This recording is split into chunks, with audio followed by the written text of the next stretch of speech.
அனைவருக்கும் வணக்கம். இன்னைக்கு ஹிந்து நியூஸ் பேப்பரில் இன்னும் இம்பார்ட்டன்ட் நியூஸஸ் இருக்குது அப்படிங்கிறத பார்ப்போம். ஸோ முதல்ல பார்த்தோம்னா ஒரு திருவள்ளுவர் பெயர் அப்படிங்கிறது ஒரு கட்டடத்துக்கு சூட்டப்பட்டிருக்கு. எங்கே அப்படின்னு பார்த்தோம்னா தமிழகத்தில் இல்லை, யாழ்ப்பாணத்தில். சரிங்களா? So prime minister welcomes naming centre in Jaffna after Thiruvalluvar அப்படின்னு சொல்லி கொடுத்துருக்காங்க. யாழ்ப்பாணம் அப்படிங்கிற பகுதி இலங்கையில் இருக்குது. நம்ம எல்லாருமே இந்த பகுதியை கேள்விப்பட்டிருக்கோம். ஸோ அந்த ஜாஃப்னாவில் பார்த்தோம்னா ஒரு கலாச்சார மையம் அப்படிங்கிறது இந்திய அரசாங்கத்தினுடைய நிதியுதவியின் பேரில் உருவாக்கப்பட்டுச்சு. சரிங்களா? ஸோ அந்த கலாச்சார மையத்துக்கு அந்த நாட்டு அரசாங்கம் யாரோட பெயரை வச்சிருக்காங்க அப்படின்னு பார்த்தோம்னா திருவள்ளுவரின் பெயரை வச்சிருக்காங்க. ஸோ இந்த திருவள்ளுவர் கல்ச்சர் சென்டர் எங்கே இருக்குது அப்படிங்கிறத கேட்டாங்கன்னா நமக்கு ஜாஃப்னா அப்படிங்கிறது தான் ஆன்சராக இருக்கணும். சரிங்களா? ஜஸ்ட் தெரிஞ்சு வச்சுக்கோங்க. அடுத்ததாக பார்த்தோம் அப்படின்னா நமக்கு நேற்று ஒரு முக்கியமான ஃபங்க்ஷன் நடந்துச்சு. Svamitva scheme PM hands out 65 lakh cards அப்படின்னு சொல்லி கொடுத்துருக்காங்க. ஸ்வமித்வா அப்படிங்கிற திட்டத்துக்கு கீழே பயனாளிகளுக்கு அந்த ஸ்வமித்வா கார்ட்ஸை வந்து கொடுத்துருக்காங்க, அட்டைகளை வந்து கொடுத்துருக்காங்க. சரிங்களா? ஸ்வமித்வா அப்படிங்கிற திட்டம் பொறுத்த வரைக்கும் பார்த்தோம்னா 2020ஆம் ஆண்டு உருவாக்கப்பட்ட ஒரு திட்டம் தான். Survey and mapping of villages with improvised technology in village areas அப்படிங்கிறது தான் இந்த ஃபுல் ஃபார்மை ஒரு தடவை பார்த்து வச்சுக்கோங்க. Survey and mapping of villages with improvised technology in village areas அப்படிங்கிறது தான். சரியா? 2020ஆம் ஆண்டு கொண்டு வரப்பட்ட திட்டம் தான் இந்த ஸ்வமித்வா அப்படிங்கிற திட்டம். எதுக்காக அப்படின்னு பார்த்தோன்னா கீ டேர்மே இதுதான். To provide record of rights to families owning houses in villages அப்படின்னு சொல்லி கொடுத்துருக்காங்க. ரெக்கார்ட் ஆஃப் ரைட்ஸை கொடுக்கணும். சரிங்களா? ரெக்கார்ட் ஆஃப் ரைட்ஸ் அதாவது என்னன்னா, இப்போ உங்ககிட்ட ஒரு வீடு இருக்குது இல்லை ஒரு நிலம் இருக்குது அப்படின்னா அதை இந்த ஸ்வமித்வா திட்டத்துக்கு கீழே என்ன பண்ணுவாங்கன்னா உங்களுக்கு ஒரு கார்டு கொடுப்பாங்க. அந்த கார்டில் உங்களோட ப்ராப்பர்ட்டிஸ் எல்லாத்தையுமே வந்து அதில் என்ரோல் பண்ணி வச்சுருப்பாங்க. சரிங்களா? அதுதான் இந்த ஸ்வமித்வா அப்படிங்கிற திட்டம். ரெக்கார்ட் ஆஃப் ரைட்ஸ் ட்ரோன் டெக்னாலஜியை வச்சு சர்வே பண்ணி அதன் மூலிமா உங்களோட ப்ராப்பர்ட்டியை அசஸ் பண்ணி உங்களுக்கு ஒரு கார்டு அப்படிங்கிறத கொடுப்பாங்க. எதுக்காக அப்படின்னு பார்த்தோம்னா அந்த திட்டத்தினுடைய சிக்னிஃபிகன்ஸை இங்கே கொடுத்துருக்காங்க. சரிங்களா? To facilitate monetization of properties and enable institutional credit through bank loans அப்படின்னு சொல்லி கொடுத்துருக்காங்க. ஓகேவா? அதாவது உங்ககிட்ட இருக்கக்கூடிய அந்த ஸ்வமித்வா கார்டை வச்சு நீங்கள் பேங்க்ல லோன் வாங்கிக்க முடியும் ஈஸியாக. அதுதான் கொடுத்துருக்காங்க. அடுத்தது ப்ராப்பர்ட்டி ரிலேட்டட் டிஸ்பியூட்ஸை கம்மி பண்ணணும். ஓகேங்களா? சொத்து பிரச்சனையை கம்மி பண்ணணும் அப்படிங்கிறது. அடுத்தது facilitate better assessment of properties அப்படின்னு சொல்லி கொடுத்துருக்காங்க. ஸோ கிராமப்புறங்களில் யாருக்கு எவ்வளோ சொத்து இருக்குது அதனுடைய டேட்டாவை கலெக்ட் பண்ணுறதுக்கும் இந்த திட்டம் பயனுள்ளதாக இருந்துச்சு. அடுத்தது property tax in rural areas and comprehensive village planning. அதாவது ப்ராப்பர்ட்டி டேக்ஸை வில்லேஜ் லெவலில் நம்ம ப்ராப்பர்ட்டி டேக்ஸ் போடுறதுக்கு டேட்டா அப்படிங்கிறது தேவைப்படும். ஸோ அந்த டேட்டாவுக்கும் இது பயன்படுது. அதே மாதிரி வில்லேஜ் பிளானிங்க்கும் இந்த டேட்டா பயன்படுது அப்படிங்கிறத அரசாங்கம் சொல்லியிருக்காங்க. சரியா? ஸோ அதுக்கு கீழே பார்த்தோம்னா கிட்டத்தட்ட 2 கோடி பேருக்கு மேலே இந்த திட்டத்தில் பயனடைஞ்சிருக்காங்க. நேற்று ஒரு 65 லட்சம் பேருக்கு வந்து இந்த ஸ்வமித்வா கார்ட்ஸ் அப்படிங்கிறத கொடுத்துருக்காங்க. சரியா? அடுத்ததாக பார்த்தீங்க அப்படின்னா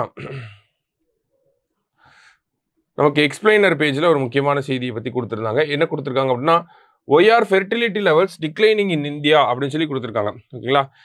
ஸோ ஒரு குளோபல் ஸ்டடி என்ன சொல்லியிருக்கு அப்படின்னு பார்த்தோன்னா உலக அளவில் இந்த ஃபெர்டிலிட்டி ரேட் அப்படிங்கிறது கம்மியாயிட்டே இருக்குது. இந்தியாவிலுமே இதே ஒரு நிலை தான் இருக்குது அப்படிங்கிறத சொல்லியிருக்காங்க. அண்ட் தென் பார்த்தோம்னா இதுக்கப்புறமா இருக்கக்கூடிய இந்த ஃபெர்டிலிட்டி ரேட் எப்படி இருக்கும் வேர்ல்டு லெவலில் பார்த்தோம்னா நம்ம என்னதான் ப்ரோ நேட்டரல் பாலிசிஸ் அப்படின்னு சொல்லி கொடுத்துருக்காங்க இல்லையா? இந்த ப்ரோ நேட்டரல் பாலிசிஸ் அப்படின்னா குழந்தைகள் பெற்றுக்கிறத ஊக்குவிக்கக்கூடிய திட்டங்கள். ஓகேங்களா? அதுதான் ப்ரோ நேட்டரல் பாலிசிஸ் அப்படின்னு சொல்லுவாங்க.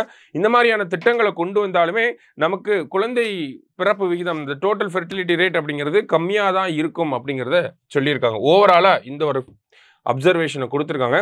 இந்தியாவை பொறுத்த வரைக்கும் பார்த்தோம்னா இந்தியாவில் டோட்டல் ஃபெர்டிலிட்டி ரேட் 1950களில் பார்க்குறப்ப 6.18 இருந்துச்சு. இதுவே 2021 பார்க்குறப்ப 1.9 அப்படிங்கிற கேட்டகரிக்கு வந்துருச்சு. ஓகேங்களா? ஸோ நம்ம ரீப்ளேஸ்மெண்ட் லெவல் ஆஃப் ஃபெர்டிலிட்டியும் தாண்டி கீழே போயிட்டோம். ரீப்ளேஸ்மெண்ட் லெவல் ஆஃப் ஃபெர்டிலிட்டினா 2.1. சரிங்களா? ஸோ 2.1 இருக்கப்ப அந்த 2.1 தான் ரீப்ளேஸ்மெண்ட் லெவல் ஆஃப் ஃபெர்டிலிட்டி. அந்த ரீப்ளேஸ்மெண்ட் லெவல் ஆஃப் ஃபெர்டிலிட்டி இருந்துச்சுன்னா எவ்வளோ யங்ஸ்டர்ஸ் இருக்காங்களோ எவ்வளோ ஓல்டேஜ் பாப்புலேஷன் இருக்காங்களோ அதுக்கேற்ற மாதிரி யங்ஸ்டர்ஸ் பாப்புலேஷனுமே ரீப்ளேஸ் ஆகிட்டே இருக்கும். சரிங்களா?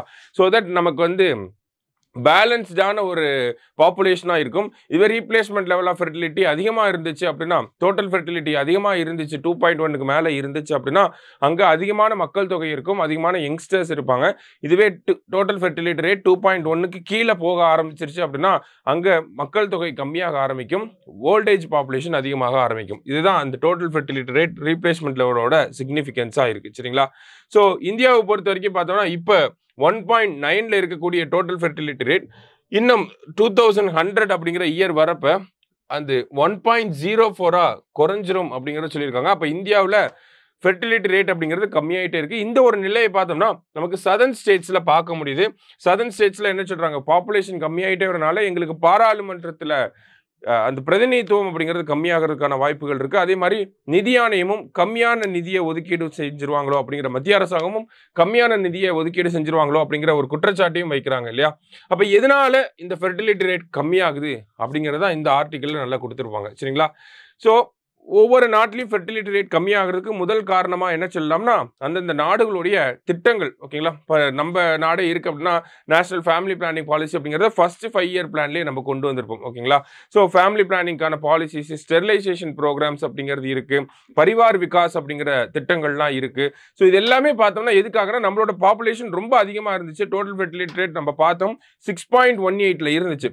அதை கம்மி பண்ணணும் அப்படிங்கிற காரணத்துக்காக தான் நம்ம நிறைய திட்டங்களை கொண்டு வந்தோம். ஸோ அது ஒரு முக்கியமான பங்களிப்பு பெற்று இருந்தாலுமே மற்ற டெவலப்மெண்ட்ஸும் இந்த டோட்டல் ஃபெர்டிலிட்டி ரேட் கம்மியாகிறதுக்கு முக்கியமான காரணங்களாக இருக்கு. உதாரணத்துக்கு பார்த்தோம்னா இன்க்ரீஸ்டு ஃபீமேல் லிட்ரஸி ஒரு காரணம், work force participation of women, பெண்களுடைய கல்வி அதிகமானது, அவங்க வேலைக்கு போக ஆரம்பிச்சது. அடுத்ததாக பார்த்தோம்னா விமன் எம்பவர்மெண்ட் அப்படிங்கிற ஒரு விஷயம். அதே மாதிரி பார்த்தோம்னா நமக்கு வேற என்ன காரணங்களை சொல்லியிருக்காங்க அப்படின்னா சொசைட்டல் ஆட்டிடியூட் அப்படிங்கிறத கொடுத்துருப்பாங்க. ஓகேங்களா? Societal attitude. அதே மாதிரி பார்த்தோம்னா விமன் அவங்களோட உரிமைகளை ரொம்ப எக்ஸசைஸ் பண்ண ஆரம்பிச்சிருக்காங்க. Societal attitude towards marriage and reproduction அப்படிங்கிறதுமே மாறிடுச்சு. முன்னாடி இருந்த ஒரு கண்ணோட்டம் வேற, இப்போ இருக்கக்கூடிய ஒரு கண்ணோட்டம் வேற அப்படின்னு சொல்றாங்க. என்ன மாதிரியான கண்ணோட்டங்கள் மாறி இருக்கு அப்படின்னு பார்த்தோம்னா இப்போ எல்லாருமே லேட் மேரேஜஸ் தான் ப்ரிஃபர் பண்றாங்க. அது பையனாக இருந்தாலும் சரி, கேர்ள்ஸாக இருந்தாலும் சரி, லேட் மேரேஜஸை வந்து ப்ரிஃபர் பண்ணுறாங்க.